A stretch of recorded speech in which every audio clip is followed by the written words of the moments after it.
start my reflections about Cynthia, I start back to the very beginning, living on Alexander Street, being at home with my two brothers, Gilbert and Robert, and getting the phone call from my dad saying, your mom had a girl. And in my mind, I remember us all jumping up and down on the bed. We had a little sister, we were all young, but we were all excited. I remember Cynthia coming home to Alexander Street, and we lived there, and being a big brother to her, taking her and Jackie walking on King Street. When we were outside playing on Benson Street, tag football or dodgeball, Cynthia would play for maybe a second or two, and then she would always sit on Secret Heart church entrance watching us play. But you know what she was doing? Reading. She always had a book, reading. She was reading. Come, Cynthia, we need somebody else to make the team full. And she's like, no, I'll just sit here and watch y'all while she was reading. And I remember the gentleman coming by selling encyclopedias. And Mom bought a set. So we had a set of encyclopedia at the house. But you got to go back in time to remember there was no central heat and air. Window units were a new thing, and we didn't have them. So Cynthia would be upstairs, windows open, in the summer, reading. And anytime we couldn't find Cynthia, we knew where to look. She was upstairs reading something. And most of the time, we would find her reading those encyclopedias. She always had this desire to escape and to explore and to wonder.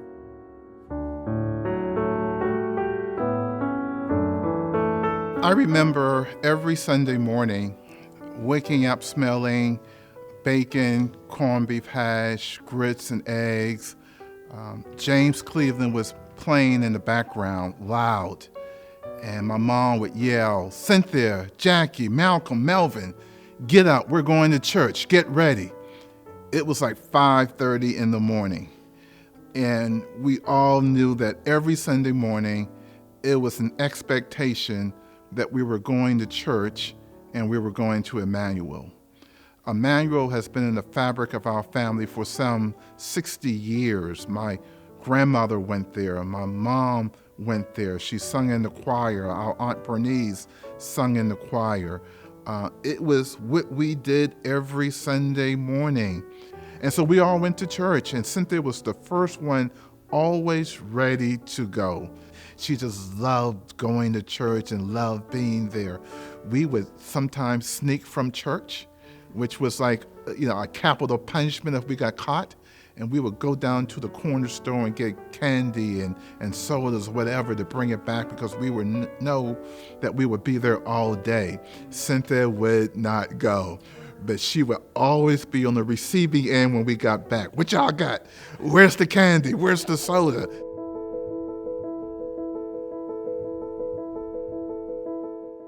I remember my sister going off to college, Clark, Atlanta.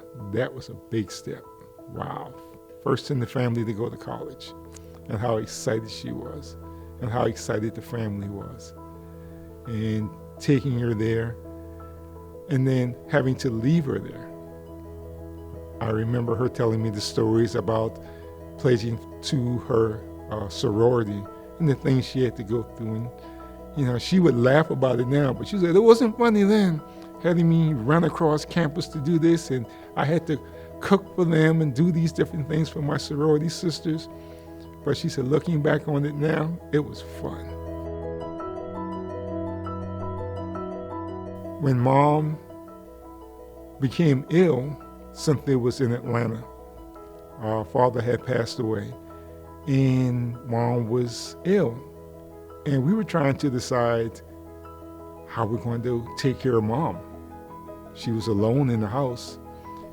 And Cynthia said, I'll come home. I'll come home and I'll take care of Mom. That's Cynthia. That's the Cynthia I want people to know. It wasn't, well, I've got my career, you're there, you take care of Mom. No, I'm coming home and I'll take care of Mom. Cynthia would work and simply give her paycheck to mom and said, here it is. All I need is some money to get my hair done and some money for lunch. When my mom died, Cynthia literally became not only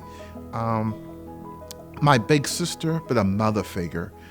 She coached me out of college.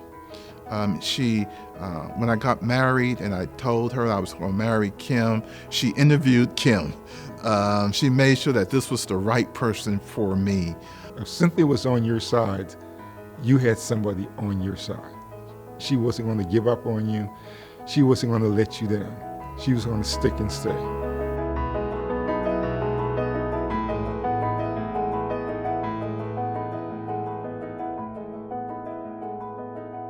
Dear Cynthia, another anniversary is here, and it hasn't gotten any easier to deal with.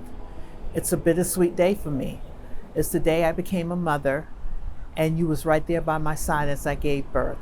And it's also the day that evil walked into our church and took you away from the people who loved you, along with 8 others. I keep going back to the conversation, the very last conversation we had together via text. We were trying to finalize your trip to come see me in Virginia. And you wanted to know the address of the hotel that you was going to be staying at for the GPS. I didn't have that address available at the time. And you text me that we have time. And the last thing I text back to you was, I know. Little to be known that you was going to be gone the very next day. In a blink of an eye, your whole life can be flipped upside down. That rocked me to my core because we never had the time that we thought we both had. So I had to move on from that. And it's been really, really hard. I've been trying to take one day at a time, living like I know you would want me to do, but it's so hard. I don't know why things happen the way they do, but God has a reason for everything. And we had a conversation once before about death. And you told me when it comes to death, it's the sting that goes away, not the memory. And that death is not forever because we have a chance to be reunited again one day. I hold on to that. That gives me strength. Just like I know you always gives me strength. I miss you every day. I will carry you with me always because the bond we had together on earth is gone, but the bond that I carry in my heart and in my soul will never go away. That can never be taken away from me, and that will never be broken. I love you, Cynthia. Until we see each other again, I will carry you with me always.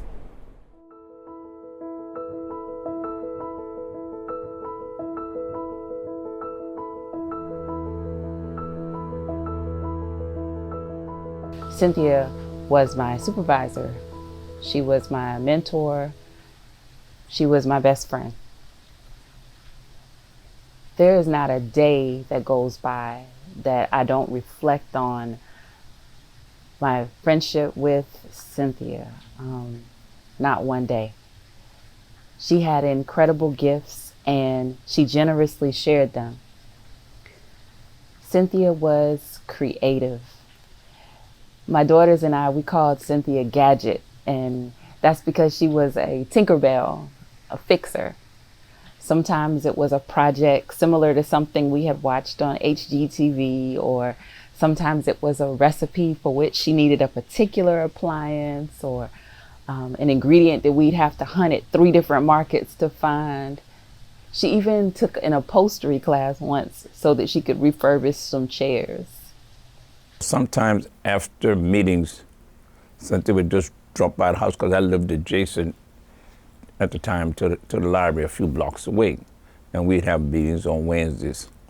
So this particular Wednesday, Cynthia said, oh, Marvin, you mind if I stop by and relax for a few minutes and just get a couple of glasses of water? I said, fine.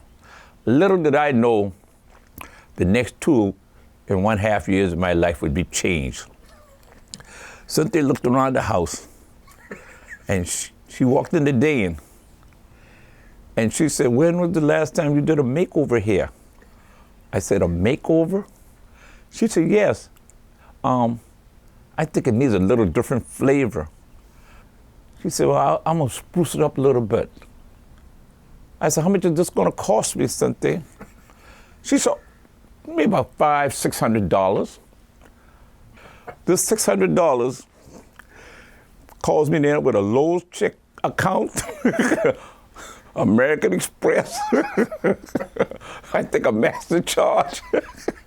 It was thousands upon thousands of dollars. Every week we were purchasing something different for this little small project. Cynthia did that personally. And it took her over 2.5 years, and she would work on this project. She would come by once or twice a week after work. On weekends, she had my house in disarray.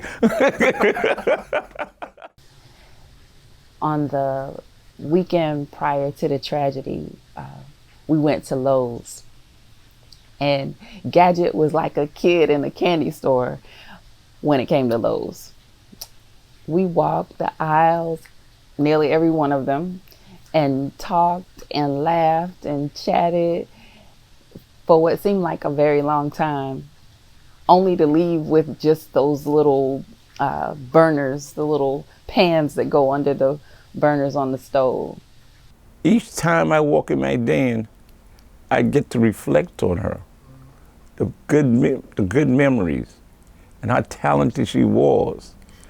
And she took it even a step further, because after she renovated the den, she then decided, okay, now that we've done the den, we really need to do something with the dining room and the living room. Now remember, Cynthia is doing this for free. Of course, I wanted to give her money, but she would not accept any pay. She just loved being creative. Cynthia was a nurturer. And maybe it was because she was a fixer. She even had a pink hard hat. She was a good listener, and she made time for others to just listen and strategize.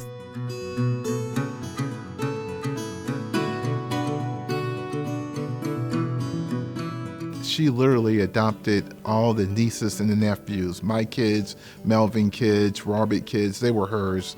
And she provided the same type of love and guidance and direction.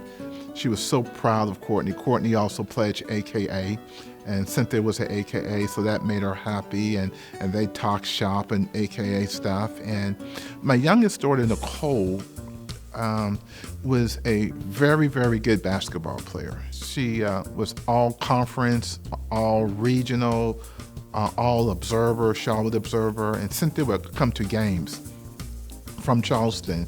And she would tell Nicole that she didn't care how many points she had that game, that she didn't care how many rebounds or how many assists she had. The only thing that she really cared about was what's your GPA. And so she said, I'll let your daddy spoil you about all the basketball stats. I want to know from you every month, what's your GPA? What you're going to do in college. And Nicole did that. So she got a college scholarship. She played college basketball. Cynthia graduated from Clark Atlanta University. And Clark Atlanta found out that Nicole had 1 year of eligibility left. And they invited her to come to Clark, gave her a scholarship. She played that last year on their varsity women's team. And Nicole now graduated from Clark with her master's degree. And now she is the assistant women's basketball coach at Clark Atlanta University. Cynthia would be so proud of that little girl. Not only did she follow in her footsteps at Clark, but she excelled academically.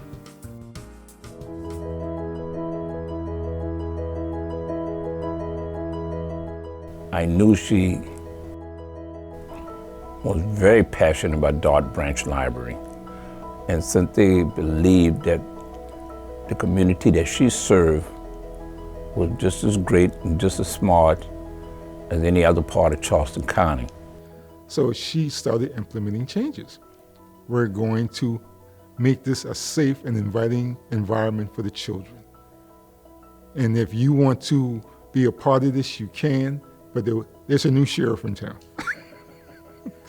And she went about changing the culture of that library to make it more inviting to the students, make it more safe, that the children want to come there after school.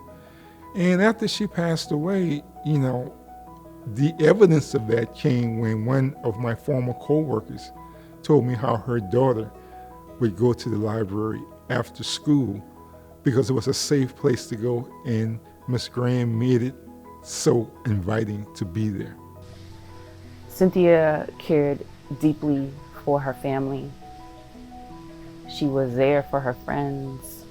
She cared so much for her cat. She cared for her garden. Some of our very best times were spent on her porch with her just watering her ferns or clipping some roses. It was those memories that inspired me to approach Reverend Dash over at the First African Child Development Center to transform an underutilized yard space that they had into a vibrant space for the kids to be able to play and read and learn. And in 2018, the Butterfly Book Nook opened to the public. It is a beautiful garden, a pollinator garden with indigenous native plants and a space to read, a space to get free books. And all of those things remind me of who Cynthia was and who she is and how she lived.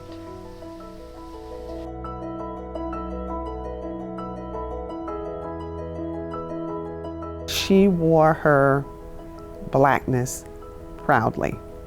She was a very proud Black woman who was sure of herself and sure of what she was doing, and therefore she was able to relate to everyone. It didn't matter if you were white, blue, pink, or whatever. She could relate to everyone because she was sure of herself and who she was. So that just translated into everything that she did and to those whom she touched. And that was her strength, the faith, the love, and her personality of just touching everyone. Kind of makes me think about one of Oprah's quotes, heard it on YouTube, that your legacy is every life you touch. And that quote was made, I heard it back in 2018. So it stuck with me because when I think about Cynthia and her legacy and how she's touched lives and how she's still touching lives. A couple of days after June 17th, leaving the library, and there were a couple of young African-American boys standing out front. Oh, they appeared to be like maybe 9 and 13, and they were just standing there. And during this period of time, it was quite a somber time. And I could just tell, and they were just staring down the street to Emmanuel, where a crowd of people had gathered. And during that period of time, we always had a crowd gathered in front of the church, leaving flowers or artifacts or whatever. And so I asked the boys, well, how are you doing? And they were looking and said, you know, we knew Miss Cynthia. She always helped us with our homework. And looking at these, the sorrow on these two little boys' faces, but I often think about that. And I would hear when I'm visiting at the St. Andrew's Library, even years later, just parents coming in and talking about how the impact that she had on their children. And I know that that is something, as I reflect on Cynthia's family, of what they're doing and what they continue to do and how they're building on that legacy and keeping it alive. If there are there's a lasting word that I would express to everyone, and that's simply that whatever you do, that there's power in love, there's power in faith, because when you have to stand, you're not going to be able to stand if you don't have a good power base of love. Hello, I'm Congressman Jim Clyburn, and I currently serve as a House Majority Whip here in the United States House of Representatives. And I really enjoy calling myself a resident of Charleston, South Carolina, where I moved out of college, where I started my professional career as a public school teacher, married to a librarian. And that is a little bit of how I first met Cynthia Graham Hurd. And I don't know if I've ever met anyone more serene than she. Cynthia was my second favorite librarian. I always told her that. Every time I was stuck with a speech or something I needed to produce, of course I waited till the day before it was due to go down to the dark library and ask Cynthia to bail me out. After a look and a lecture and a promise never to do it again, which I did over and over again, she would help me. So this effort to commemorate her life, to show and to magnify to all who would benefit her legacy, her temperament, and her kindness. I am moved, my family is moved, and there is no one more deserving of that memory and legacy than Cynthia Graham Hurd. Thank you, Malcolm, for allowing us to participate, and thanks to the entire Graham family for allowing us to be a part of this effort. With everything going on in the world, I just wanted to take a moment to let my heart be known that we are missing Cynthia Graham Hurd every single day, that we're living for her in her memory, that we're trying to do the right things, that we're trying to, as Abraham Lincoln said, believe in the better angels of our nature. For me, it's not about what this country was or what it is, it's about what this country can be. And thinking about your memory inspires me to be better than I was yesterday and to do more.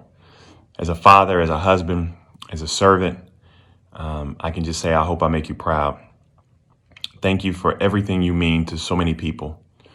And I hope you're smiling down on us today, even in these troubled times. I'm so encouraged by the work of the Cynthia Graham Hurd Foundation, for the work that they continue to do and picking up the mantle of Cynthia. We know that there's still so much work that needs to be done, and we are elated in the fact that they are continuing to share with so many the importance of reading, the importance of understanding how public libraries work, and making sure, most importantly, that Cynthia's legacy lives on. We count it a tremendous blessing, a privilege and honor, and I know that through the past 4 years, it has not always been easy. I've watched and I've seen the Graham family go through times during the trial, times of sharing, times of hurt, times of pain. But as the phoenix rises through the ashes or from the ashes, so have they. And this foundation is a testimony of that. I know beyond a shadow of a doubt that this foundation will continue to excel and inspire so many others, the same way that Cynthia inspired so many others while she was with us.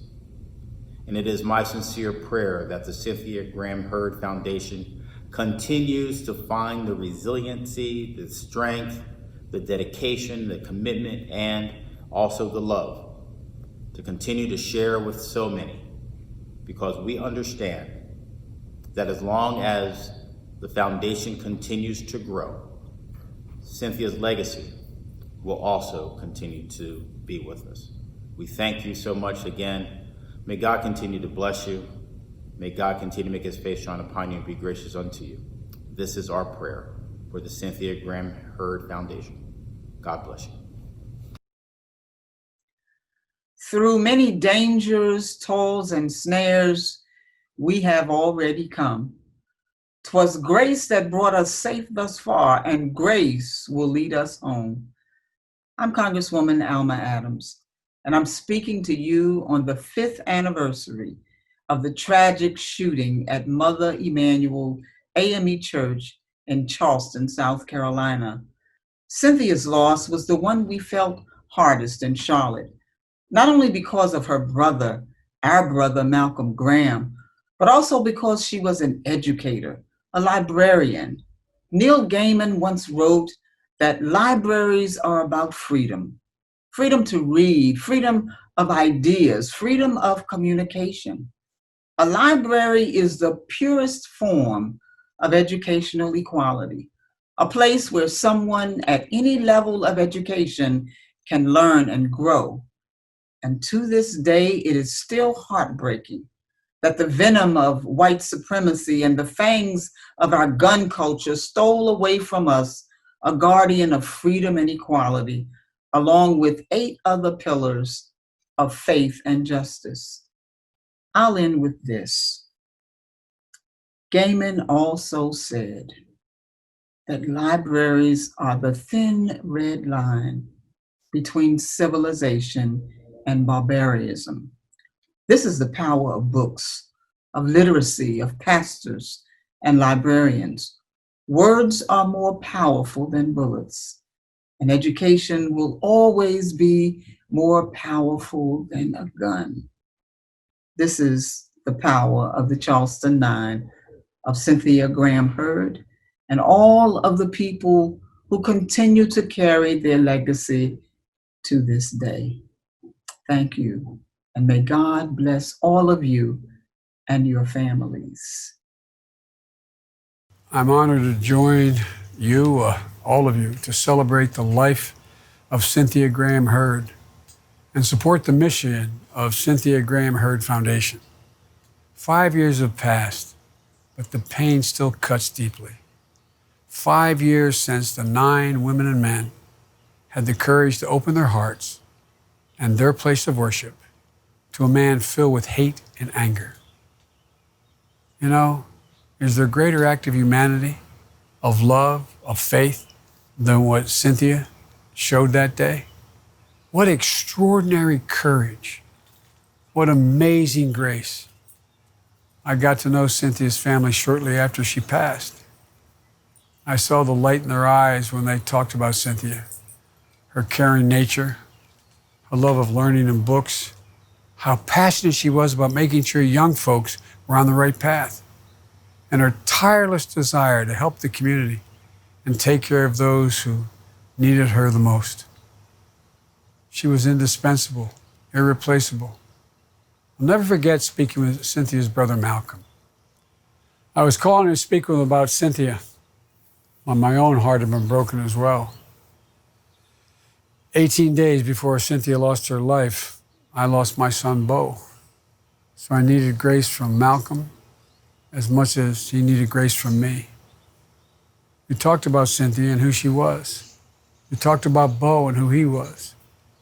We shared our grief together, our stories, all that we would miss. It meant a great deal to me. Over the last 5 years, Cynthia has grown. Her legacy has grown. Her example has touched the hearts of millions, and the foundation has carried her work forward and continued to uplift her community. So today, 4 days before what would have been her 60th birthday, we celebrate Cynthia's life, her passion, and her enduring legacy.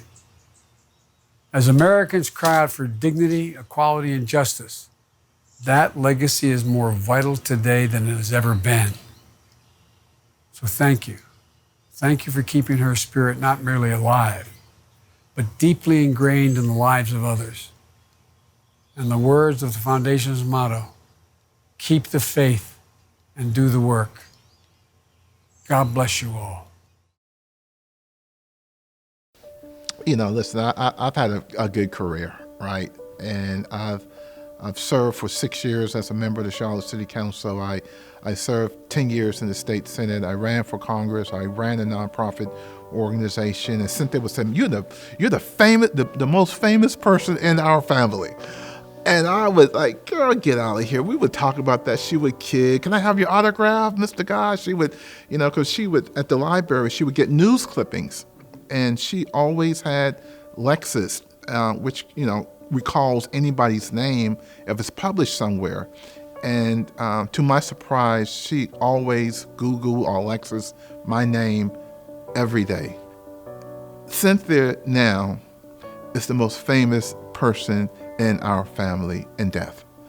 I mean, just a library that's named after her. There's Cynthia Graham Hurd, St. Andrew Regional Library. There's a mural at Dot that's dedicated to her. The College of Charleston highest academic scholarship is named after her.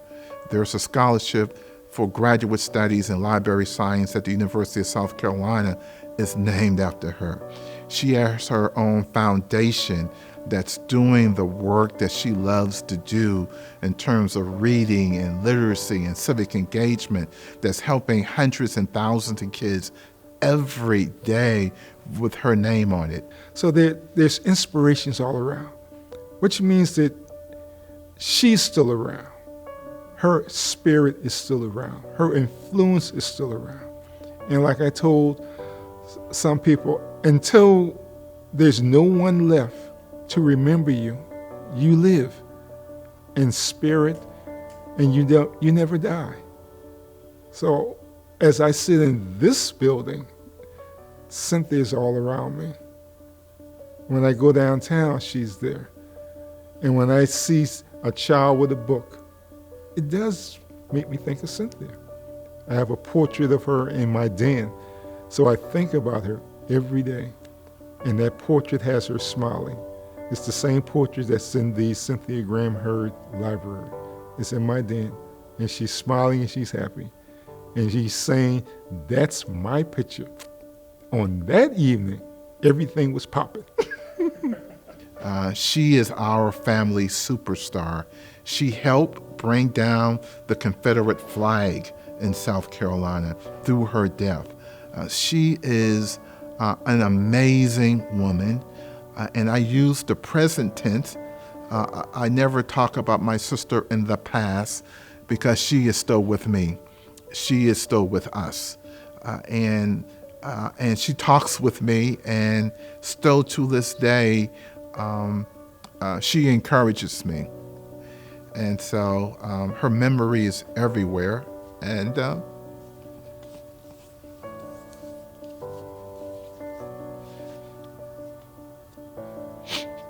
miss her.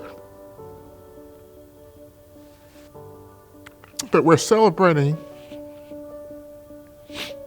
not how she died, but how she lived and who she is. And that's why I'm so happy through these tears,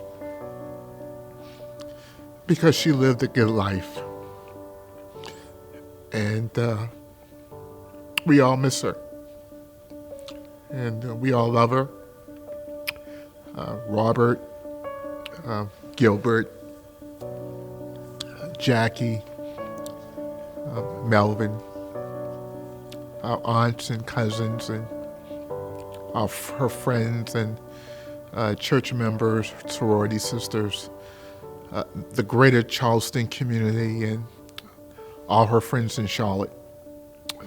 We all miss her. But we do what she would want us to do. Just do the work. We're dedicated to doing the work and doing the work through the foundation and helping other people the way she would have helped them if she was still with us today. So she left behind a legacy of caring, of reading, and doing what's necessary, not because someone tells you to do it, because it simply needs to be done. And I think that's the legacy that I want people to remember Cynthia for. I did it because it needed to be done.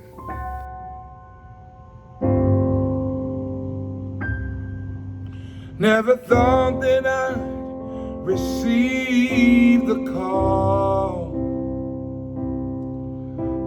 that I received on that cloudy day. The clouds did not describe the weather, no. It describes how much my heart really does miss you so. But my vow is that the enemy can't win. Deep inside I still rejoice, for I'll see you again. You shall remain, you shall remain, until I see a pretty smile. You shall remain, you shall remain, you shall remain. Deep down in my heart, I know you shall remain.